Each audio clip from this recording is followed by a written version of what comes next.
dias de tantas aflições, tantas dores, em tempos também onde as pessoas estão com o coração mais centrado na terra e talvez aprofundando raízes na terra, é necessário voltar o pensamento para as coisas lá do alto. Pensar um pouco sobre o céu, pensar um pouco sobre a segunda vinda de Cristo, pensar um pouco que a igreja que seremos deve ensinar a igreja que somos. A igreja triunfante deve ensinar a igreja militante. E hoje eu quero compartilhar com vocês um texto clássico da esperança cristã, que está na primeira carta de Paulo aos Tessalonicenses, no capítulo 4, versos 13 a 18.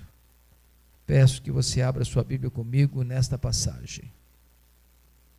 1 Tessalonicenses 4, 13 a 18.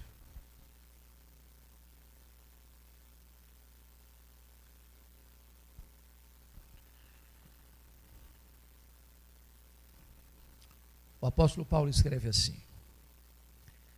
não queremos, porém, irmãos, que sejais ignorantes com respeito aos que dormem, para não vos entristecerdes como os demais que não têm esperança.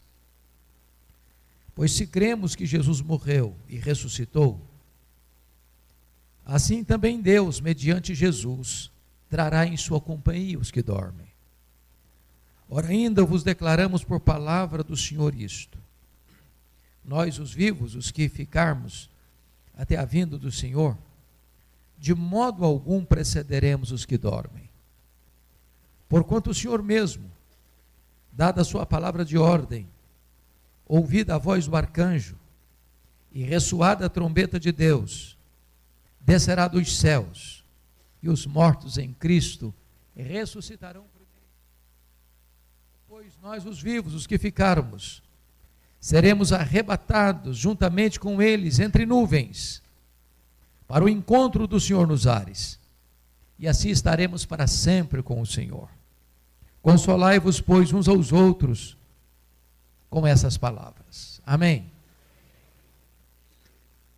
O apóstolo Paulo era um missionário, um pastor, um plantador de igrejas, um teólogo. Dos 27 livros do Novo Testamento, ele escreveu 13. E na maioria das cartas que escreveu, sejam as cartas às igrejas, sejam as cartas pastorais, as escreveu, na sua maioria, para responder perguntas, para dirimir dúvidas, para trazer esclarecimento às igrejas. E este aqui é um caso clássico. Vocês sabem que Paulo plantou esta igreja de Tessalônica na sua segunda viagem missionária. Tessalônica era uma cidade muito importante, era uma capital de uma província grega, a província da Macedônia. E vocês bem sabem que os gregos dominaram o mundo no campo das ideias.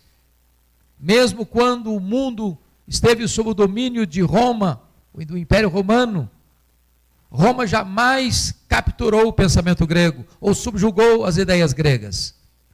Elas continuaram a prevalecer no mundo. E um dos pilares do pensamento grego era o chamado dualismo. Para os gregos, a matéria que você pega, tange, toca, vê, apalpa, era essencialmente má. O espírito, imaterial e intangível, invisível, era essencialmente bom. Sendo assim, os gregos não acreditavam em 3 doutrinas essenciais da nossa fé. Eles não acreditavam na criação. Eles não podiam entender que Deus, sendo bom, pudesse criar a matéria que para eles era má. Eles não podiam acreditar na encarnação, porque na cabeça deles, se Jesus tinha um corpo físico, material, e ele tinha, e se para eles a matéria era essencialmente má, ele não podia ser essencialmente bom.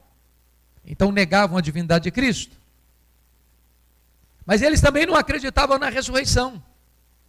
Porque para a cabeça do grego, a morte libertava a alma imaterial, espiritual, do cárcere do corpo, que é físico e material. Então, para os gregos, a morte era uma espécie de libertação da alma desta prisão, chamada corpo. Na cabeça deles, ressurreição era um retrocesso, era um anticlímax. Porque era pegar esta alma que fora liberta na morte e trazê-la de volta para a prisão do corpo. Então eles não acreditavam na ressurreição. O grande problema é que o pensamento secular, o pensamento do mundo, sem esperança e sem Deus, estava entrando para dentro da igreja e influenciando o pensamento dos crentes. Quando um crente morria lá em Tessalônica, era um desespero, porque eles não tinham esperança. E quando não tem esperança, não tem alegria. A alegria é filha da esperança. Então os crentes estavam tristes. Eles não tinham perspectiva da vida por vir, do céu, da bem-aventurança eterna. É isso que ele está dizendo no versículo 13, olha aí comigo. Não queremos, porém, irmãos, que sejais ignorantes com respeito aos que dormem, para não vos entristecerdes como os demais que não têm esperança. Então ele escreve esse texto para abrir a porta da esperança e para trazer as torrentes do consolo para aquele povo que ignorava as verdades sublimes da palavra de Deus, por influência do pensamento grego, do pensamento secular. Mas só a guisa de introdução ainda, Paulo tratou do mesmo problema numa outra cidade grega, uma igreja que ele plantou também, a igreja de Corinto. E Corinto também era uma capital de uma outra província grega, a província de Acaia. E lá na primeira carta aos Coríntios, no capítulo 15, Paulo precisa usar o mais longo texto da Bíblia sobre esta matéria, a ressurreição, para esclarecer o mesmo problema. Qual era o problema lá? 1 Coríntios 15, 12 diz assim: ora, se é corrente pregar-se que Cristo ressuscitou dentre os mortos, como, pois, afirmam alguns dentre vós que não há ressurreição de mortos? O que está acontecendo aqui? Não são todos os membros da igreja, mas ele diz, alguns dentre vós, alguns membros da igreja, influenciados pelo pensamento grego, estavam dizendo o seguinte: olha, Jesus ressuscitou, as evidências são muito robustas, mas nós não cremos que os mortos vão ressuscitar. Aí Paulo precisa escrever esse mais longo capítulo da Bíblia para dizer o seguinte para eles: olha, gente, não dá para você aceitar metade do pacote e rejeitar a outra metade do pacote. Se os crentes não ressuscitam, então Cristo não ressuscitou. E se Cristo não ressuscitou, é vã a nossa pregação, é vã a vossa fé. Os que morreram em Cristo pereceram. Então não há redenção. Então nós somos falsas testemunhas de Deus. Então nós somos os mais infelizes de todos os homens.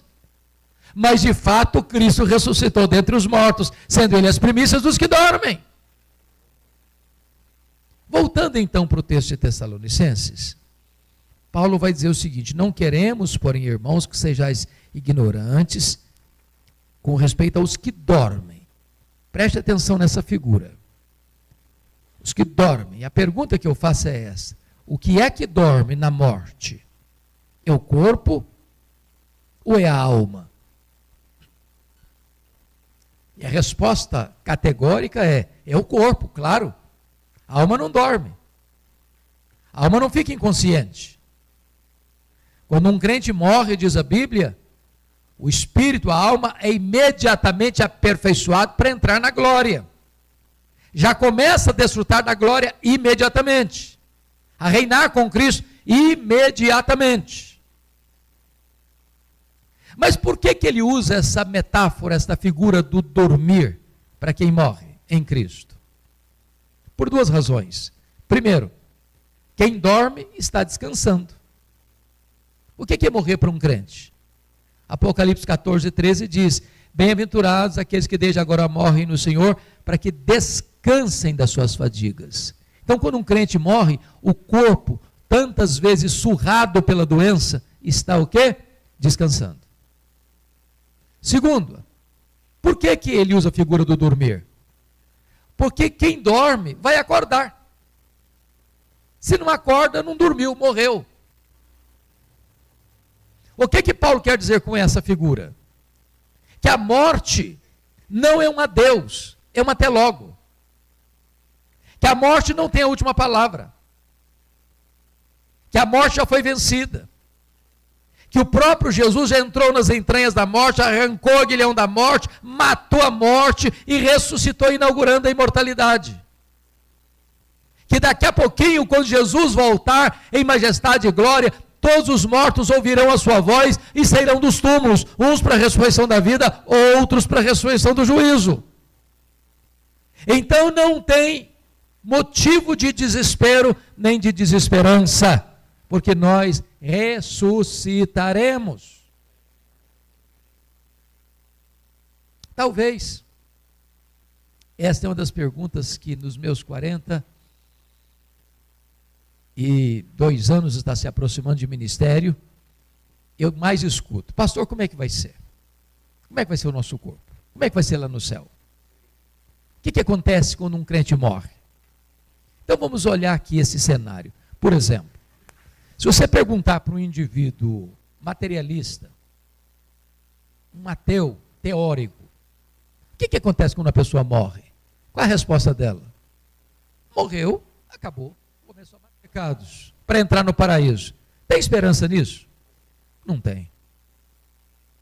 Se você perguntar para um espiritualista, o que acontece quando uma pessoa morre? Ele vai dizer para você: olha, morreu, desencarna, reencarna, desencarna, reencarna, desencarna, reencarna, num processo ad infinito.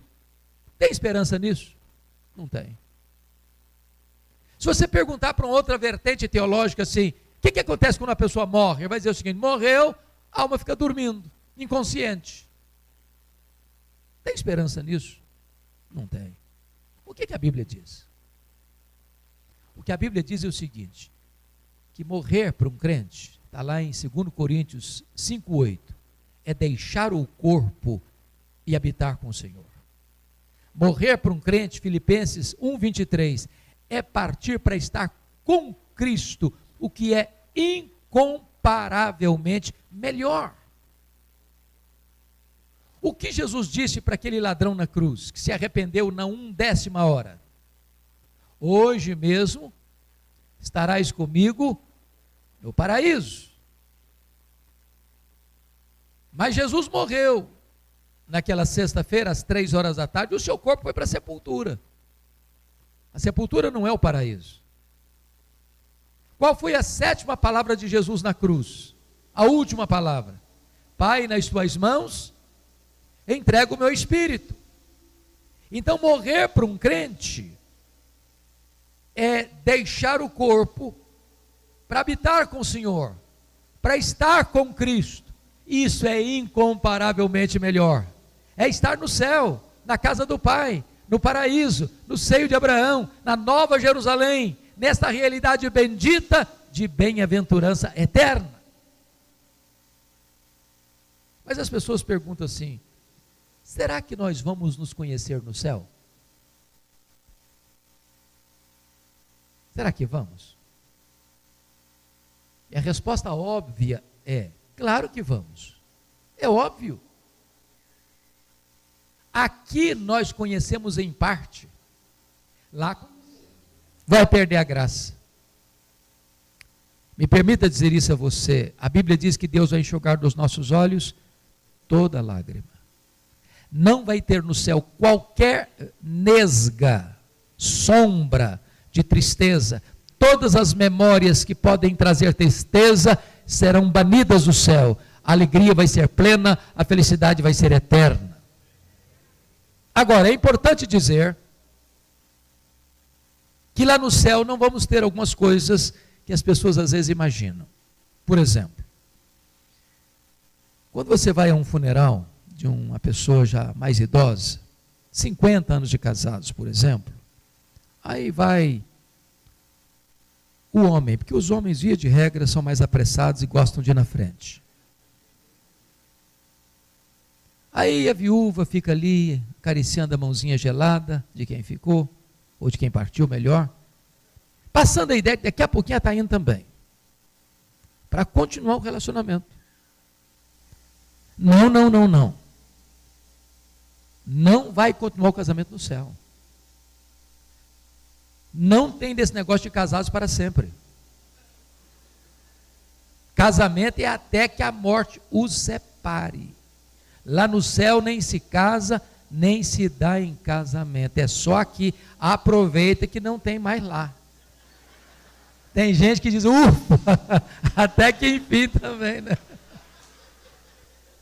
Ah, que pena, podia continuar. Não, não vai continuar. Aproveita agora. Segundo, lá no céu nós não seremos uma família nuclear. O que é isso? O que é uma família nuclear? É marido, é esposa e filhos. Os demais são parentes.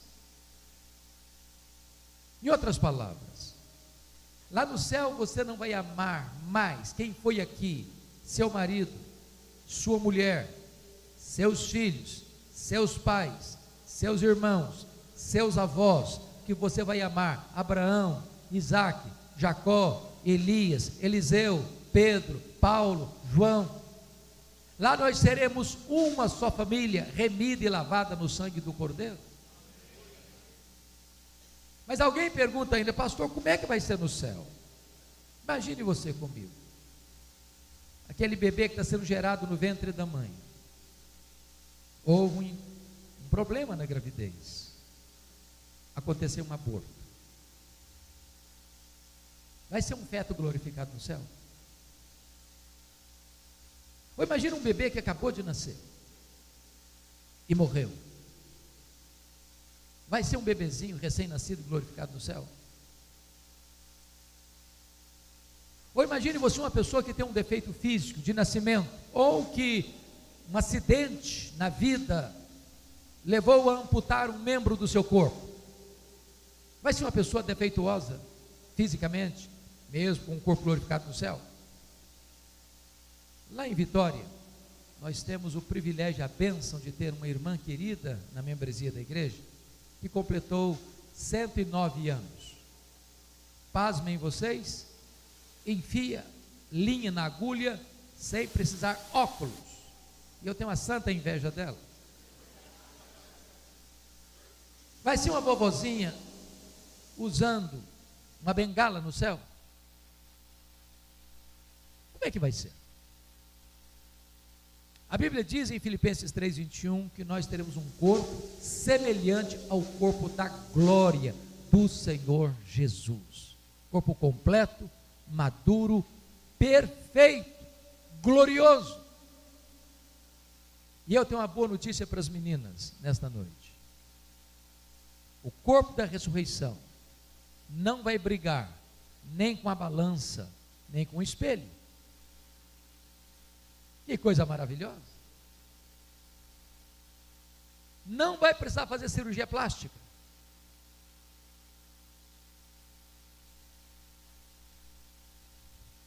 Bom, alguém pode perguntar, mas isso é especulação? Não.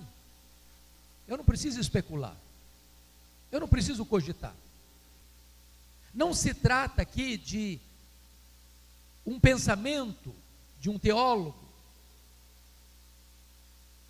de um exegeta bíblico. Não é uma corrente teológica formada por um concílio. O primeiro pilar, meus irmãos, do consolo, da esperança cristã, está aqui no versículo 15, confira comigo. Ora, ainda vos declaramos por palavra do Senhor isto. Deus já se pronunciou sobre esse assunto. Temos revelação de Deus sobre essa matéria. Não precisamos cogitar. Deus trouxe para nós uma revelação específica como vai ser. Não é especulação humana, é revelação divina, é palavra de Deus. Mas há um segundo pilar desse consolo, irmãos, no versículo 16. Confira comigo, por gentileza. Se o primeiro pilar desta esperança é a revelação de Deus, o segundo é a parousia, a segunda vinda. Versículo 16 diz assim: porquanto o Senhor mesmo, dada a sua palavra de ordem, ouvida a voz do arcanjo, ressoada a trombeta de Deus, descerá dos céus. Meus irmãos, esta é a acrópole da esperança cristã. Esse é o pináculo da nossa fé. Esse é o apogeu da história. É a consumação de todas as coisas. A volta gloriosa do Senhor Jesus Cristo. Ele voltará. A trombeta soará. Ele descerá dos céus. Ele se assentará no trono. Ele estabelecerá o seu reino de glória para sempre. Ele reinará pelos séculos dos séculos. Essa é uma verdade magna que deve trazer esperança para a nossa vida. Mas a pergunta é: como Jesus voltará? Atos 1:11, quando Jesus está ascendendo aos céus, lá no Monte das Oliveiras, e os galileus estão olhando para as alturas, vendo Jesus transpor as nuvens, descem dois anjos e perguntam para eles assim: varões galileus, por que estáis olhando para as alturas? Esse mesmo Jesus que viste subir, assim descerá dos céus. Em outras palavras, a segunda vinda de Cristo será pessoal. Ele não mandará um embaixador, Ele não mandará Miguel, Ele não mandará Gabriel, Ele não mandará um querubim, Ele não mandará um serafim, Ele não mandará um representante. Ele pessoalmente virá com grande majestade e glória para buscar a sua igreja. Segundo, Apocalipse 1:7 diz que todo olho verá, até aqueles que o traspassaram. A segunda vinda de Cristo será visível, pública, notória, verificável. Não haverá nenhum evento na história mais público do que a segunda vinda de Cristo, nos desertos mais quentes, nas montanhas mais geladas, nas cavernas mais escuras. Ninguém ficará fora desta visão gloriosa da segunda vinda de Cristo, até aqueles que o traspassaram. Sabe o que significa isso? A Bíblia diz que quando Jesus vier na sua majestade e glória, os mortos ouvirão a sua voz e sairão dos túmulos, uns para a ressurreição da vida, outros para a ressurreição do juízo. Aqueles que cuspiram em Jesus, aqueles que esbordoaram a cabeça de Jesus, aqueles que pregaram Jesus naquele lenho maldito, aqueles que zombaram e escarneceram de Jesus ao longo da história, terão seus olhos abertos para ver Jesus vindo na sua grande majestade e glória. Terceiro, a segunda vinda de Cristo será audível. O versículo 16 é notório quanto a isso. Dada a sua palavra de ordem, ouvida a voz do arcanjo e ressoada a trombeta de Deus, descerá dos céus. Se a vinda de Cristo será o ato mais público, a segunda vinda de Cristo será o ato mais sonoro da história. Este sonido, este alarido da trombeta de Deus ecoará de tal maneira que nenhum recanto, por mais escondido da terra, ficará fora do alcance desse som majestoso que ecoa das alturas, mostrando que Jesus está voltando com grande majestade e glória. Quarto lugar, como ele voltará? Ele voltará repentinamente. Diz a Escritura que como um relâmpago sai do Oriente para o Ocidente, assim ele voltará. Na linguagem de Paulo, em 1 Coríntios 15, vai ser num momento, e esta palavra momento lá no grego é átomos, de onde vem a nossa palavra portuguesa átomo, palavra usada para o faiscar de uma estrela, para o abrir e fechar de olhos, para o dardejar da cauda de um peixe. Sabe o que significa isso? Não dá para se preparar de última hora. Ele voltará tão rapidamente, tão repentinamente, que se você não tiver azeite na sua lâmpada, não há chance para você estar com Ele. Quinto, como Jesus voltará? Jesus voltará inesperadamente. Vai ser como ladrão. Nenhum ladrão manda um WhatsApp para você, dizendo, tal dia pretendo chegar na sua casa, prepare um cafezinho, faça um pão de queijo, que eu estou chegando. Ele chega em hora inesperada. Sabe o que significa isso, irmãos? Não tem como marcar essa data. Esse dia não vai ser um dia óbvio, vai ser um dia como qualquer outro, que você vai levar filho para a escola, pegar filho na escola, levantar-se para o trabalho, voltar do trabalho, ou ficar em casa, ou estar viajando. Esse dia vai pegar as pessoas de surpresa. Aquelas pessoas que tresloucadamente, tolamente, marcaram a segunda vinda de Cristo, colocaram roupas ascensionais, subiram para os montes, desculpem da expressão, quebraram a cara. E todos que tentarem marcar a segunda vinda de Cristo, colherão frustrações. Por quê? Porque esse dia pertence à economia da soberania de Deus, e a ordem para você e para mim é: vigiai, vigiai, vigiai, porque não sabeis nem o dia, nem a hora. Como Jesus voltará? Sexto lugar, Ele voltará inescapavelmente. 1 Tessalonicenses 5 diz que vai ser como uma mulher grávida que está para dar à luz. Sabe o que significa isso? Essa data não pode ser desmarcada. Nenhuma corte humana, por mais egrégia que ela seja, tem autoridade, tem competência para dizer, não, nós estamos aqui decretando que Jesus não vai voltar mais. Ele voltará. Não há nenhuma agenda na terra que possa alterar esse glorioso e auspicioso acontecimento que vai culminar a história, que vai fechar as cortinas da história, que vai levar a história a uma consumação. É a gloriosa volta do Senhor Jesus Cristo. Mas em sétimo e último lugar, como Jesus voltará? Ele voltará vitoriosamente, gloriosamente.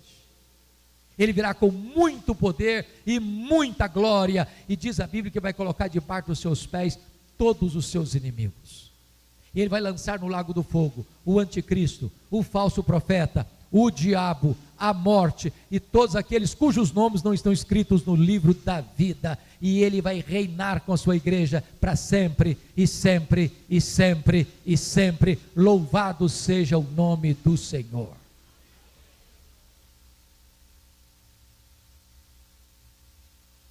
A questão é, você está preparado? A Bíblia diz que os filhos da luz não devem ser pegos de surpresa, porque os filhos da luz estão aguardando e apressando o dia do Senhor. Como perguntaram para John Wesley, o que você gostaria de fazer quando Jesus voltar? Ele respondeu, eu gostaria de estar fazendo o que eu faço todo dia.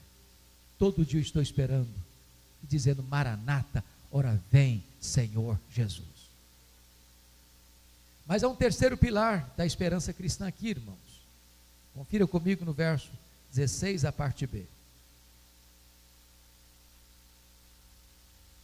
É a ressurreição. Está escrito assim, e os mortos em Cristo ressuscitarão primeiro.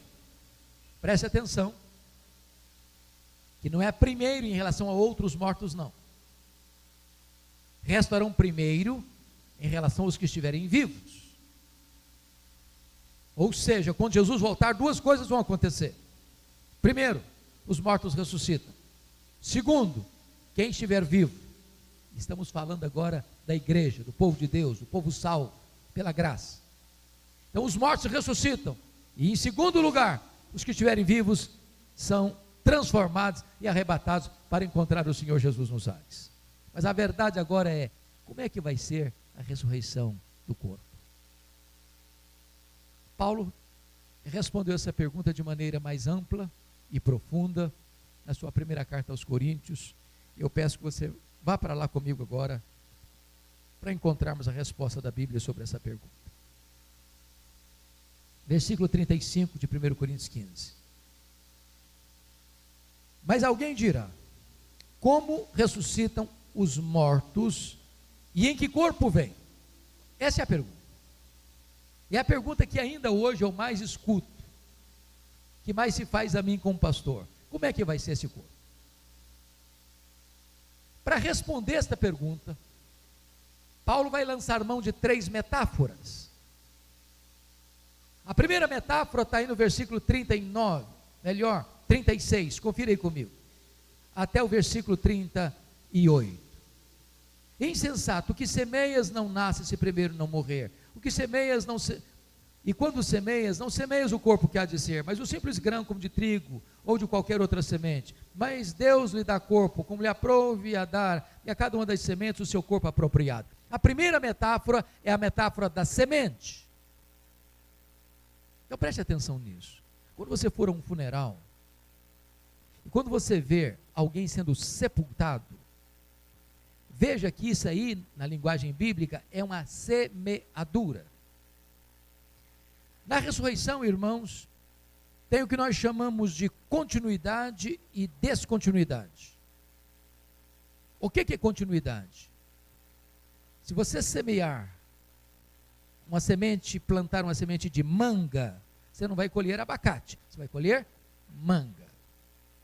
Preserva o quê? A natureza, a identidade. Se morreu José da Silva, não é o Antônio Pereira que vai ressuscitar, é o José da Silva. Se morreu crente, vai ressuscitar para a ressurreição da vida. Se morreu descrente, vai ressuscitar para a ressurreição do juízo. Isso é a continuidade. Qual é a descontinuidade? Aí Paulo vai responder essa pergunta no versículo 42. Confira lá comigo. Veja aí, por gentileza, como é que vai ser. Então ele diz no verso 42 assim: pois assim também é a ressurreição dos mortos. Semeia esse corpo na corrupção, ressuscita-se na incorrupção. O que Paulo está falando aqui? Vamos entender? Esse corpo nosso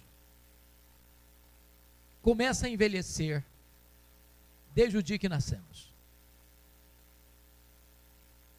O tempo vai passando, as rugas vão aparecendo, os joelhos vão ficando trôpegos, as mãos vão ficando descaídas, os olhos vão ficando embaçados, e quem não perde cabelo, os cabelos ficam brancos.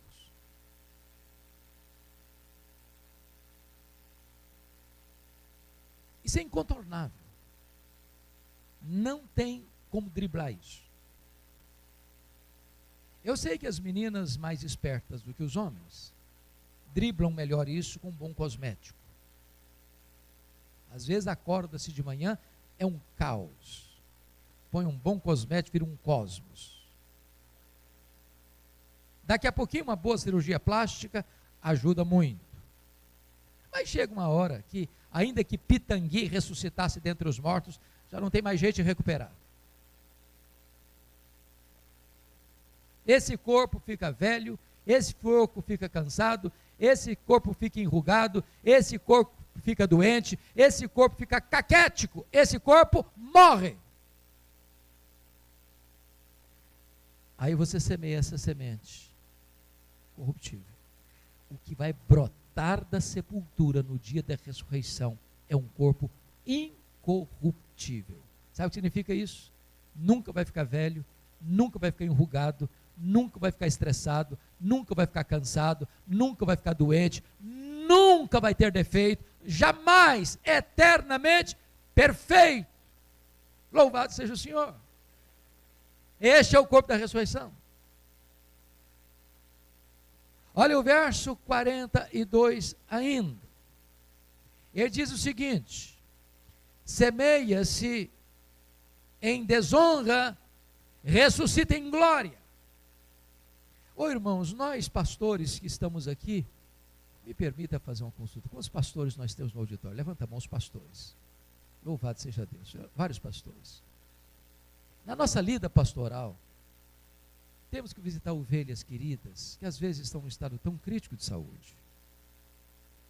Lá em Vitória, nós tivemos uma ovelha muito amada, que ficou 14 anos em coma. 14 anos. Eu já visitei ovelhas que a doença foi tão severa,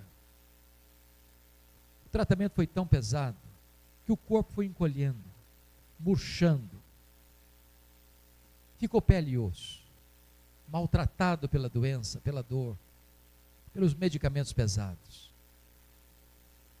Quando nós fizemos aquela semeadura, quando se lançou aquele corpo na sepultura, aquele corpo estava desonrado pela enfermidade, pelo sofrimento. Mas o corpo que vai brotar, diz a Bíblia, é um corpo glorioso. Glorioso. Daniel 12 diz que vai brilhar como o sol no seu fulgor. Como aquele corpo glorioso de Jesus, lá na ilha de Patmos, João, o mais próximo discípulo de Jesus, quando vê Jesus com seu corpo de glória, os cabelos brancos como a neve, os olhos como chamas de fogo, as mãos segurando a igreja, a voz como voz de muitas águas, os pés como de bronze polido, o rosto brilhando como o sol no firmamento, João caiu como morto aos seus pés. Assim será o nosso corpo de glória, o corpo da ressurreição. Versículo 43, semeia-se em fraqueza, ressuscita-se em poder.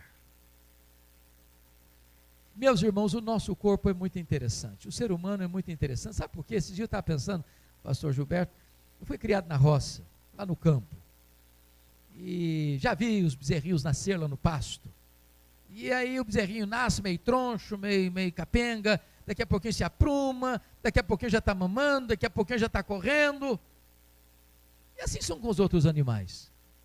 Aí nasce um bebê, primeiro dia ele é totalmente dependente, primeiro mês ele é totalmente dependente, no segundo mês totalmente dependente, no sexto mês é totalmente dependente, e no primeiro ano ele é totalmente dependente.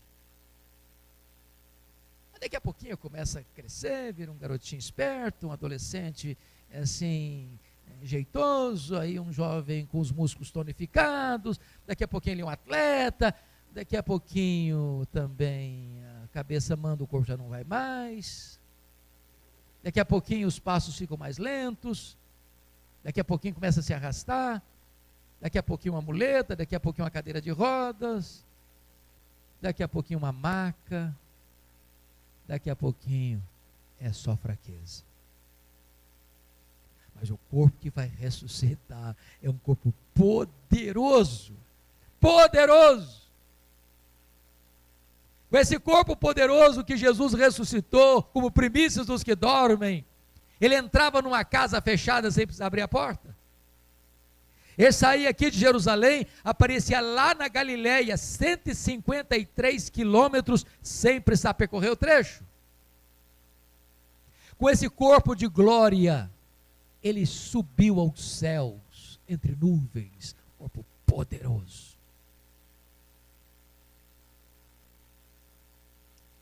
Pense comigo nisso. Quando o astrônomo russo chegou à Lua, ele dizia: eu não vi Deus. Os estudiosos hoje dizem que o nosso universo tem mais de 93 bilhões de anos-luz de diâmetro. Isso significa que se você voasse a velocidade da luz, 300 mil quilômetros por segundo, nessa velocidade você demoraria mais de 93 bilhões de anos para ir de uma extremidade à outra do universo. Onde fica o céu? Onde fica o céu? Por exemplo, diante da vastidão desse universo, se Jesus tivesse voltado para o céu na velocidade da luz, 300 mil quilômetros por segundo, depois de 2.000 anos, ele estaria logo ali ainda na esquina do universo. Eu pergunto a vocês, quanto tempo um anjo demora para vir do céu à terra?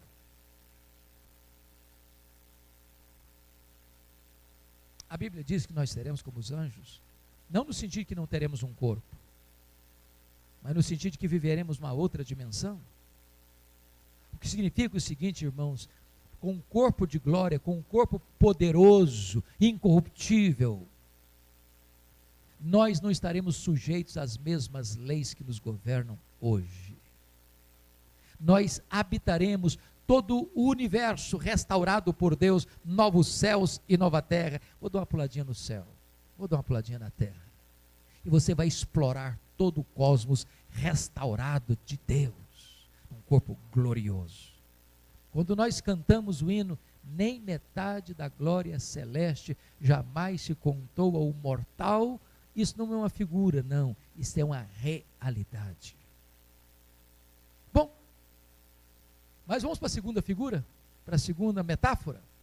Olha a segunda metáfora que Paulo vai usar para responder a pergunta: em que corpo vem? Como vai ser o corpo da ressurreição? Olha comigo, por favor, o versículo 39. Agora não é mais a figura da semente, agora é a figura da carne. E ele diz assim: nem toda a carne é a mesma, porém uma é a carne dos homens, outra é a carne dos animais, outra é a carne das aves, outra é a carne dos peixes. Uai, Paulo, não estou te entendendo agora. Que negócio é esse? Você está sugerindo, Paulo, que os animais, que as aves e que os peixes também vão ressuscitar? É isso que você está ensinando. É isso que você está sugerindo. E a resposta é um sonoro não. Aliás, irmãos, a gente precisa se acautelar um pouco, né? Porque parece que as coisas também são confusas para a nossa geração. Eu gosto de pets, gosto de animais, não os tenho, mas gosto. E quem tem, trate de cuidar bem. A Bíblia ensina isso. Agora, tem gente passando das contas. Tem gente dando nome de gente a animal. Há pouco tempo, uma pessoa chegou na casa, e a mulher disse: Marcelo, Marcelo. Aí está pensando que é o marido ou um filho. Não, era o cachorrinho da família. Eu acho que o marido chamava Totó, porque o cachorrinho chamava Marcelo. Desculpem se tem Marcelo no auditório.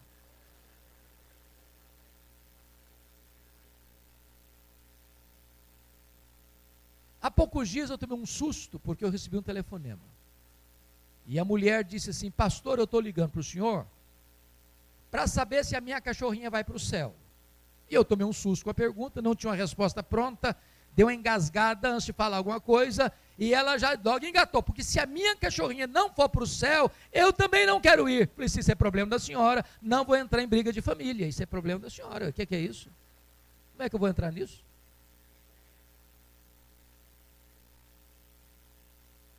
Ô gente, a coisa está complicada. Tem gente dormindo com cachorro.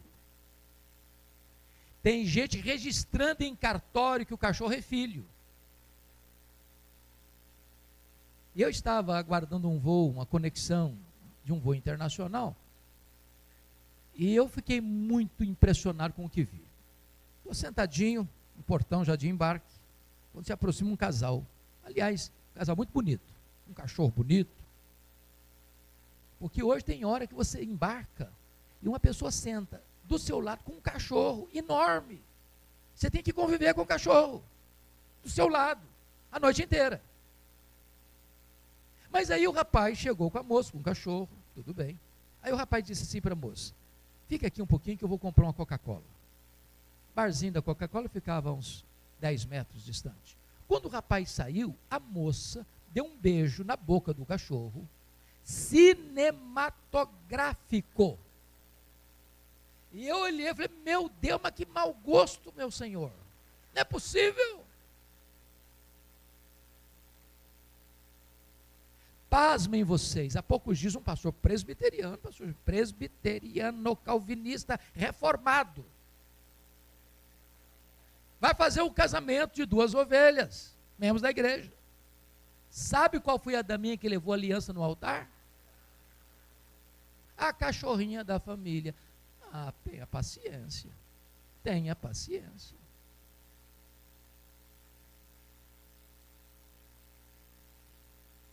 Meus irmãos, Deus criou 3 tipos de seres: os anjos, o ser humano, homem e mulher,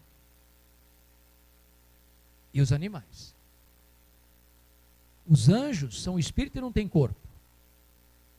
Os animais têm corpo e não têm espírito. Os homens Tem corpo e espírito. Anjo não morre. Animal morre e acabou. Mas você e eu que fomos criados à imagem e semelhança de Deus, quando morre, ressuscita. Então eu vou ilustrar isso para entender o que Paulo está falando. Uma é a carne dos homens, outra é a carne dos animais, outra é a carne das aves, outra é a carne dos peixes. Então, imagine comigo a cena. Uma família tem lá, na família, estou falando família, gerações. Tem um cachorrinho, tem um papagaio e tem um peixe no aquário. Aí morreu o cachorrinho. Aí vai lá no quintal, abre uma cova, sepulta o cachorrinho. 100 anos depois, você vai lá e abre aquela cova. O que tem lá dentro? Pó de cachorro. Pó de cachorro. 100 anos depois, morre o papagaio. Você vai lá e sepulta na mesma cova. Aí depois de 100 anos, você vai lá e abre a cova. O que tem lá dentro? Pó de cachorro e pó de papagaio, pó de ave. 100 anos depois, morre o peixe. Você vai lá e sepulta na mesma cova. 100 anos depois, você vai lá e abre a cova. O que tem lá dentro? Pó de cachorro, pó de papagaio, pó de peixe. 100 anos depois, morre alguém da família. Vai lá e sepulta na mesma cova. 100 anos depois, você vai lá e abre a mesma cova. O que tem lá dentro? Pó de cachorro, pó de papagaio, pó de peixe e pó de gente. Ué, mas como é que vai ficar na ressurreição, gente? Misturou tudo lá dentro. É isso que Paulo está falando. Se você crê que do nada Deus criou o universo, você não vai ter nenhuma dificuldade de uma coisa. Quando Jesus voltar, todos ouvirão a sua voz e sairão dos túmulos. Cachorro não vai levantar do túmulo, papagaio não vai levantar do túmulo, peixe não vai levantar do túmulo, mas quando Jesus voltar, pó de gente vai escutar a voz dele e vai levantar do túmulo. Alguém pergunta, pastor, mas e quem for cremado? Como é que fica? Eu pergunto a você, como é que ficaram aqueles irmãos nossos que morreram nas Torres Gêmeas, em 11 de setembro de 2001, lá em Nova York? 3.000 graus centígrados. Como é que ficaram aqueles irmãos nossos que foram comidos por um monstro marinho e o corpo dele foi sendo espalhado de quilômetro em quilômetro, mar adentro? Como fica aqueles irmãos nossos que foram devorados por uma fera? Meus irmãos, Deus é poderoso para pegar cada partícula invisível e dispersa na terra, e todos ouvirão a sua voz e sairão dos túmulos. Louvado seja o Senhor. Mas vem a terceira figura que Paulo vai usar para responder a pergunta: em que corpo vem? Confira aí comigo o verso 40. Também há corpos celestiais e corpos terrestres. Sem dúvida, um é a glória dos celestiais e a outra dos terrestres. Um é a glória do sol, outra é a glória da lua, outra é a glória das estrelas. Porque até entre estrela e estrela há diferenças de esplendor, pois assim também é a ressurreição dos mortos. Do que Paulo está tratando aqui? O que ele está tratando aqui é que, embora todos vão ressuscitar, e todos brilharão, mas nem todos brilharão com a mesma intensidade. Um é a glória do sol, outra é a glória da lua, outra é a glória das estrelas. Até entre estrela e estrela há diferença de esplendor. Assim também é a ressurreição dos mortos. Daniel 12:2 diz que aqueles que a muitos conduzirem à justiça brilharão como o sol no seu fulgor. Talvez, pastores, Paulo esteja tratando aquilo que ele chamou de galardão. Talvez o que ele está falando aqui é aquilo que ele ensinou lá em 1 Coríntios 3, de 11 a 15. Ninguém pode lançar outro fundamento além daquele que já foi posto, o qual é Cristo Jesus. Eu, como prudente construtor, lancei o fundamento e construí sobre ele. Outros constroem sobre o fundamento, que já foi posto, que é Cristo Jesus, com material imperecível, como pedras preciosas, como ouro, como prata. Outros constroem sobre o fundamento com materiais perecíveis, como madeira, palha e feno. O fogo provará a obra de cada um. Se aquela obra provada pelo fogo suportar as chamas do fogo, e prevalecer, esse receberá galardão. Mas se a obra de alguém perecer, esse entrará no céu, como que através do fogo. Eu acho que tem crente que vai entrar no céu com cheiro de fumaça.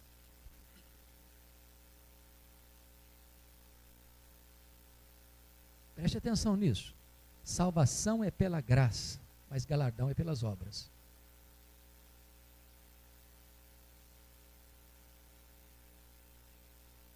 Eu acho que tem crente que vai entrar no céu assim meio lusco-fusco. Você foi salvo pela graça, não é para cruzar os braços, não. Deus salvou você para você ser operoso em boas obras.